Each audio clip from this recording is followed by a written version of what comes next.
4-ാമത്തെ അധ്യായം ബ്രിട്ടീഷ് ചൂഷണവും ചെറുത്തുനിൽപ്പൂരും എന്ന പാഠഭാഗമാണ്.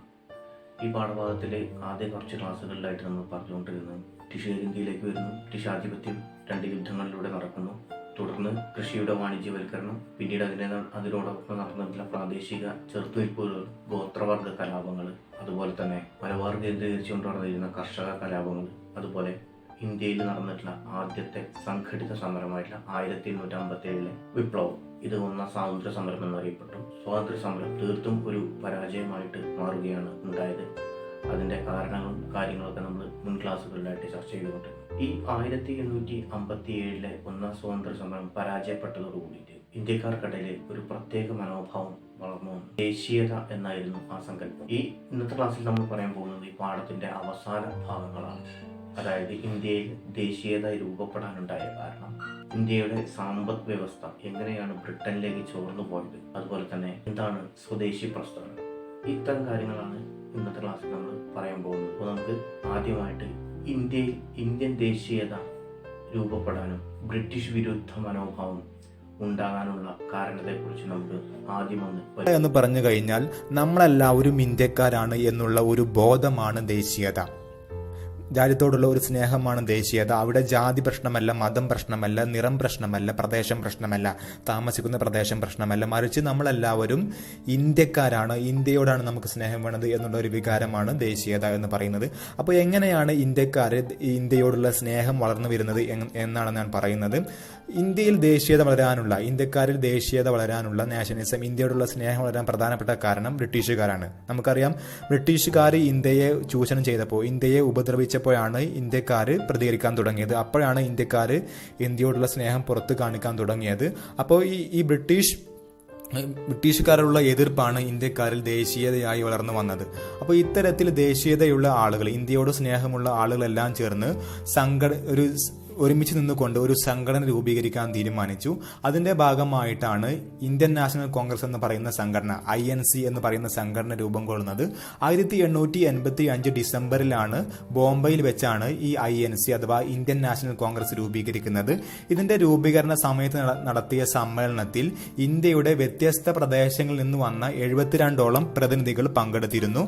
അങ്ങനെ ഈ ഇന്ത്യൻ നാഷണൽ കോൺഗ്രസ് ആണ് പിന്നീട് 1885 മുതൽ 1947 വരെ ഇന്ത്യക്ക് സ്വാതന്ത്ര്യം കിട്ടുന്ന ആ സമയം വരെയുള്ള ബ്രിട്ടീഷുകാർക്കെതിരെ നടത്തിയ എല്ലാ സമരങ്ങൾക്കും പ്രധാനമായ നേതൃത്വം കൊടുത്തത് ഈ ഇന്ത്യൻ നാഷണൽ കോൺഗ്രസ് ആയിരുന്നു. അപ്പോൾ ചുരുക്കി പറഞ്ഞാൽ, ഇന്ത്യക്കാരിൽ ദേശീയത വളർത്തുന്നതിൽ, ബ്രിട്ടീഷുകാരോട് ദേഷ്യം വളർത്തുന്നതിൽ, അതായത് ബ്രിട്ടീഷ് വിരുദ്ധ വികാരം, ആന്റി ബ്രിട്ടീഷ് ആറ്റിറ്റ്യൂഡ് അല്ലെങ്കിൽ ആന്റി ബ്രിട്ടീഷ് ഫീലിംഗ് വളർത്തുന്നതിൽ ഈ ഇന്ത്യൻ നാഷണൽ കോൺഗ്രസിന് വളരെയധികം പങ്കുണ്ട് എന്ന് നമുക്ക് മനസ്സിലാക്കേണ്ടി. നമ്മൾ പറയാൻ പോകുന്നത് ഇന്ത്യയുടെ സമ്പത്ത് വൻതോതിൽ ബ്രിട്ടനിലേക്ക് ചോർന്നുപോയിരുന്നു.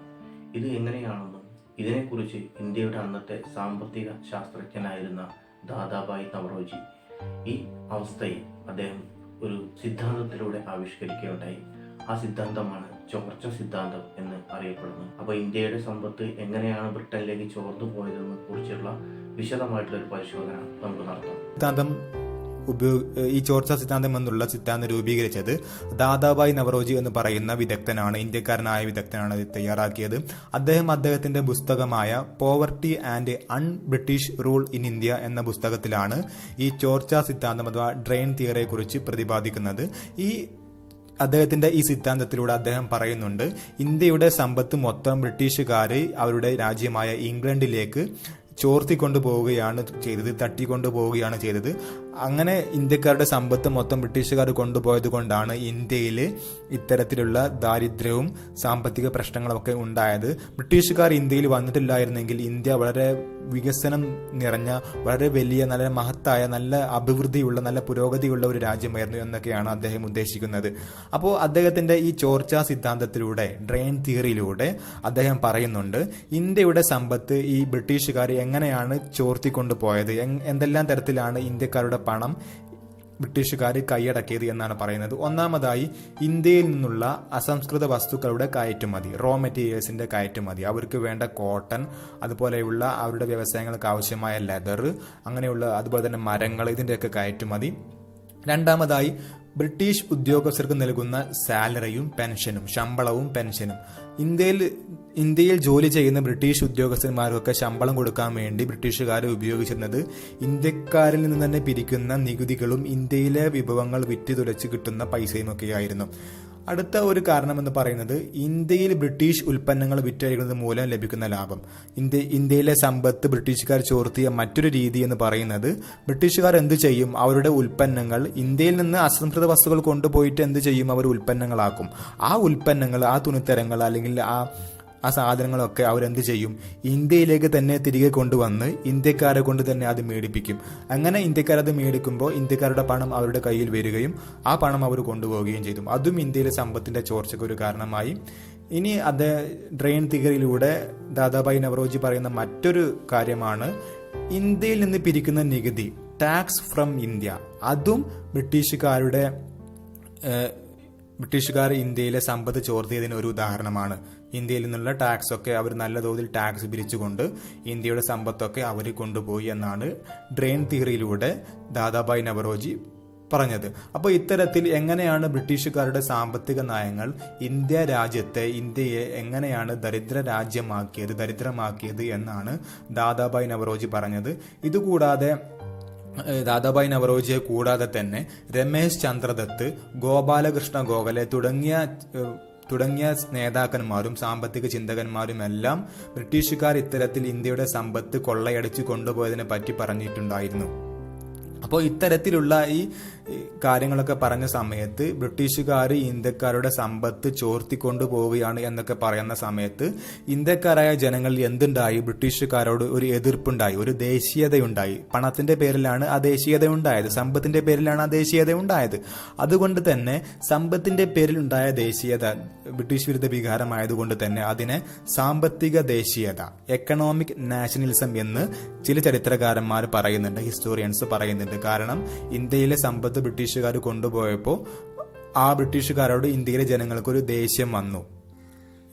ഇന്ത്യയിലെ ജനങ്ങൾക്ക് ബ്രിട്ടീഷ് വിരുദ്ധ വികാരം വരികയും ഇന്ത്യ രാജ്യത്തോട് സ്നേഹം തോന്നുകയും ചെയ്തു. അപ്പോൾ അത്തരത്തിൽ വളർന്നു വന്ന ഒരു ദേശീയതയെ നമുക്ക് എക്കണോമിക് നാഷണലിസം അഥവാ സാമ്പത്തിക ദേശീയത എന്ന് വിളിക്കാം. ഇനി പറയാൻ പോകുന്നത് എന്താണ് സ്വദേശി പ്രസ്ഥാനം എന്നുള്ളതാണ്. സ്വദേശി പ്രസ്ഥാനം എന്താണ്, എങ്ങനെയാണ് അത് ഇന്ത്യയിൽ പ്രവർത്തിച്ചിരുന്നത്, ആരാണ് അതിന് നേതൃത്വം കൊടുത്തിരുന്നത് തുടങ്ങിയുള്ള കാര്യങ്ങളാണ് ഇനി നമ്മൾ പറയാൻ പോകുന്നത്. ഇന്ത്യക്കാർ നടത്തിയ മറ്റൊരു സമര രീതിയായിരുന്നു സ്വദേശി പ്രസ്ഥാനം എന്ന് പറയുന്നത്. 1905 ബംഗാൾ വിഭജനത്തിന് ശേഷമാണ് ഈ സ്വദേശി പ്രസ്ഥാനം ശക്തമാകുന്നത്. ഇതിന്റെ സമരരീതി എന്ന് പറയുന്നത് വിദേശമായ ഉൽപ്പന്നങ്ങൾ ബഹിഷ്കരിച്ചുകൊണ്ട്, ബോയ്ക്കോട്ട് ചെയ്തുകൊണ്ട്, ബ്രിട്ടീഷുകാരുടെ ഉൽപ്പന്നങ്ങൾ ബഹിഷ്കരിച്ചുകൊണ്ട് സ്വദേശി ഉൽപ്പന്നങ്ങൾ പ്രചരിപ്പിക്കുക, അതായത് ഇന്ത്യക്കാരുടെ ഉൽപ്പന്നങ്ങൾ വിൽക്കുകയും വാങ്ങുകയും ഒക്കെ ചെയ്യുന്ന സ്ഥിതിയായിരുന്നു സ്വദേശി പ്രസ്ഥാനം ഉദ്ദേശിക്കുന്നത്. ഇതിന്റെ ഭാഗമായിക്കൊണ്ട് വിദേശ വസ്ത്രങ്ങളും വിദേശ ഉപകരണങ്ങളും ഒക്കെ കൂട്ടിയിട്ടുകൊണ്ട് കത്തിക്കുകയും പബ്ലിക്കായിക്കൊണ്ട് ബേൺ ചെയ്യുകയും വിദേശ ഉപകരണങ്ങളും വസ്ത്രങ്ങളും ഒക്കെ ബഹിഷ്കരിക്കുകയും ചെയ്യാൻ ഇതിന് നേതാക്കൾ ആഹ്വാനം ചെയ്തു. മാത്രമല്ല ഇതിന്റെ പ്രധാനപ്പെട്ട ഒരു ലക്ഷ്യമെന്ന് പറയുന്നത് സ്വദേശി ഉൽപ്പന്നങ്ങൾ, തദ്ദേശീയമായി ഇന്ത്യക്കാർ നിർമ്മിക്കുന്ന തുണികളും മറ്റു സാധനങ്ങളും ഒക്കെ ഉപയോഗിക്കലും ഈ സമരത്തിന്റെ ഒരു ഭാഗമായിരുന്നു. ചുരുക്കി പറഞ്ഞാൽ വിദേശികൾ നിർമ്മിക്കുന്ന, ബ്രിട്ടീഷുകാർ നിർമ്മിക്കുന്ന എല്ലാ വസ്തുക്കളും ഉപേക്ഷിക്കുകയും അത് ബ്രിട്ടീഷുകാരുടെ വസ്തുക്കൾ വാങ്ങിക്കൊണ്ട് നമ്മൾ എന്ത് ചെയ്യാൻ പാടില്ല, ബ്രിട്ടീഷുകാർക്ക് പണം ഉണ്ടാക്കി കൊടുക്കാൻ പാടില്ല, നമ്മൾ വാങ്ങേണ്ടത് നമ്മുടെ ഇന്ത്യക്കാരുടെ ഉൽപ്പന്നങ്ങളാണ് എന്നുള്ളതായിരുന്നു സ്വദേശി പ്രസ്ഥാനത്തിന്റെ നേതാക്കന്മാർ പറഞ്ഞത്. ഇതിന്റെ ഭാഗമായിക്കൊണ്ട് അവര് സ്വദേശി വസ്തുക്കളെല്ലാം ബഹിഷ്കരിക്കണമെന്ന് പറഞ്ഞു. വിദേശി വസ്തുക്കൾ ബഹിഷ്കരിക്കാൻ വേണ്ടി പറയുകയും സ്വദേശി ഉൽപ്പന്നങ്ങൾ, ഇന്ത്യക്കാരുടെ ഉൽപ്പന്നങ്ങളൊക്കെ നമ്മൾ ഉപയോഗിക്കണമെന്ന് പറയുകയും ചെയ്തു. ഇതിന്റെ ഭാഗമായി ഇന്ത്യക്കാരുടെ ഒരുപാട് സംരംഭങ്ങൾ, ഒരുപാട് വ്യവസായങ്ങളൊക്കെ വളർന്നു വന്നു. ഇത്തരത്തിൽ വളർന്നു വന്ന പ്രധാനപ്പെട്ട വ്യവസായങ്ങളായിരുന്നു നിരവധി തുണിമില്ലുകൾ,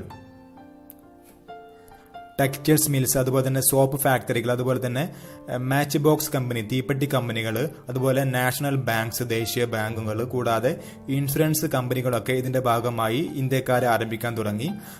കൂടാതെ ഈ സമയത്ത് വളർന്നു വന്ന പ്രധാനപ്പെട്ട മറ്റ് കമ്പനികളായിരുന്നു ബംഗാളിലെ ബംഗാളി കെമിക്കൽ സ്റ്റോർ, അതുപോലെ മഹാരാഷ്ട്രയിലെ ടാറ്റ ഇരുമ്പുരുക്ക് കമ്പനി, Tata iron and steel plant, അതുകൂടാതെ മഹാരാഷ്ട്രയിലെ ടാറ്റ ഇരുമ്പുരുക്ക് കമ്പനി, കൂടാതെ തമിഴ്നാട്ടിലെ സ്വദേശി സ്റ്റീം നാവിഗേഷൻ കമ്പനി ഇത്തരത്തിൽ ഇന്ത്യക്കാരായ ജനങ്ങൾ ഒരുപാട് വ്യവസായങ്ങളും കാര്യങ്ങളുമൊക്കെ ആരംഭിച്ച സമയത്ത് ഈ സ്വദേശി പ്രസ്ഥാനത്തിന്റെ കാലഘട്ടത്തിൽ ഇന്ത്യയിലേക്കുള്ള ബ്രിട്ടീഷുകാരുടെ ഇറക്കുമതി വളരെയധികം കുറയുകയുണ്ടായി.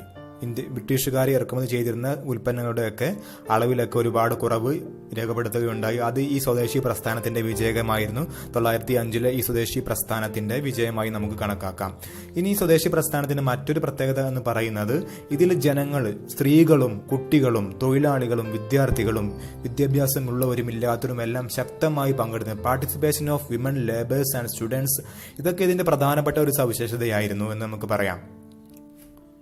കൂടാതെ ഈ സമരത്തിന്റെ ഭാഗമായിക്കൊണ്ട് ഒരുപാട് സമര രീതികൾ നമുക്ക് കാണാൻ സാധിക്കും. ഈ വിദേശ വസ്ത്രങ്ങൾ ഇനി ഒരിക്കലും അലക്കുകയില്ല, വിദേശ വസ്ത്രങ്ങൾ വാഷ് ചെയ്യുകയില്ല എന്ന് പറഞ്ഞുകൊണ്ട് അലക്കുകാർ സമരരംഗത്തേക്ക് ഇറങ്ങി.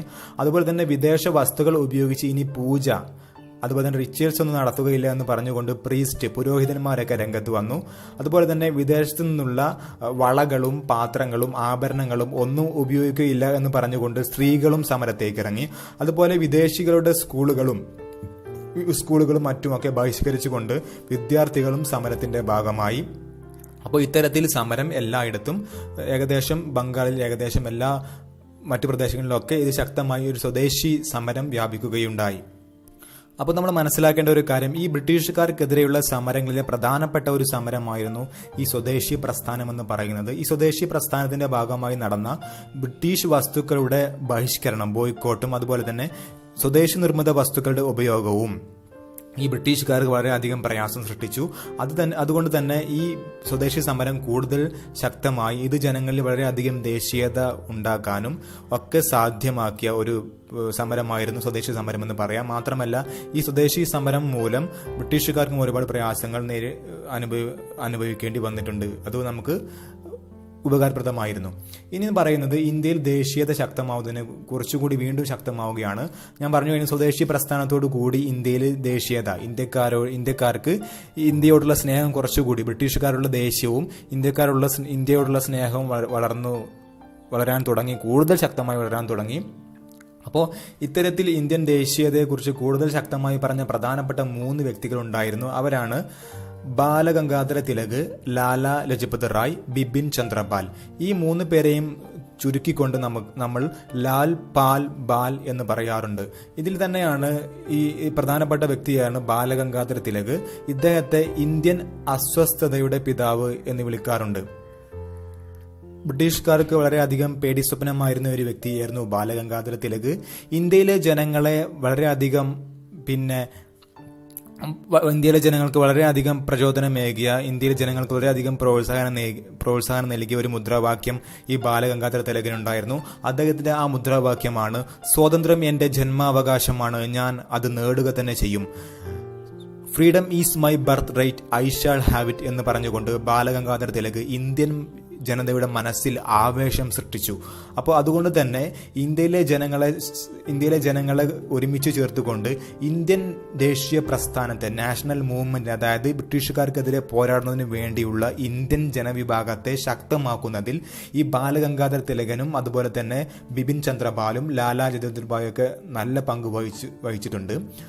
അതുകൊണ്ട് തന്നെയാണ് ഈ ബാലഗംഗാധര തിലകിനെ ബ്രിട്ടീഷ് പത്രപ്രവർത്തകനായിരുന്ന വാലന്റീൻ ഷിറോൾ എന്ന് പറയുന്ന വ്യക്തി ഇന്ത്യൻ അസ്വസ്ഥതയുടെ പിതാവ്, ഇന്ത്യക്കാരുടെ പിതാവ്, ഇന്ത്യൻ അസ്വസ്ഥതയുടെ പിതാവ് എന്നൊക്കെ വിളിക്കാൻ കാരണം.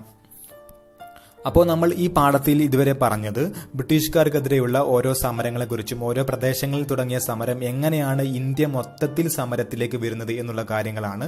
പ്രാദേശികമായി തുടങ്ങിയ സമരം എങ്ങനെയാണ് ഇന്ത്യ മൊത്തം വ്യാപിക്കുന്ന തരത്തിൽ ഒരു നാഷണൽ മൂവ്മെന്റായി, ഒരു ദേശീയ പ്രസ്ഥാനമായി മാറിയത് എന്നതിനെക്കുറിച്ചാണ്. പിന്നീട് ഈ നാഷണൽ മൂവ്മെന്റായ സമരം ഗാന്ധിജിയുടെ വരവോടുകൂടി കൂടുതൽ ശക്തവും ജനകീയവുമായി മാറുകയാണ് ഉണ്ടായത്. അപ്പോൾ ഈ അധ്യായത്തിൽ നമ്മൾ പഠിച്ചത് ബ്രിട്ടീഷുകാരുടെ ചൂഷണത്തെ തുടർന്ന് ഇന്ത്യയുടെ വിവിധ മേഖലകളിൽ ഉണ്ടായിട്ടുള്ള ചെറുത്തുനിൽപ്പുകളെക്കുറിച്ചും തുടർന്ന് ശക്തമായിട്ടുള്ള സംഘടനകളെക്കുറിച്ചും പിന്നീട് ഒരു സ്വാതന്ത്ര്യ സമരത്തിന് ആക്കം കൂട്ടുന്ന രീതിയിലുണ്ടായിരുന്ന ദേശീയതയുടെ രൂപപ്പെടലും അതുപോലെ തന്നെ ഇന്ത്യയുടെ സാമ്പത്തിക വ്യവസ്ഥയുടെ തകർച്ച എങ്ങനെയാണ് ഉണ്ടായതെന്നും അതുപോലെ തന്നെ സ്വദേശി പ്രസ്ഥാനം എന്ന് പറയുന്ന പ്രസ്ഥാനം ശക്തിപ്പെട്ടതിനെ കുറിച്ചുമൊക്കെയാണ് ഈ അധ്യായത്തിൽ പ്രധാനമായിട്ടും പഠിക്കാനുള്ളത്. വീണ്ടും അടുത്ത അധ്യായവുമായി നമുക്ക് അടുത്ത ക്ലാസ്സിൽ കാണാം.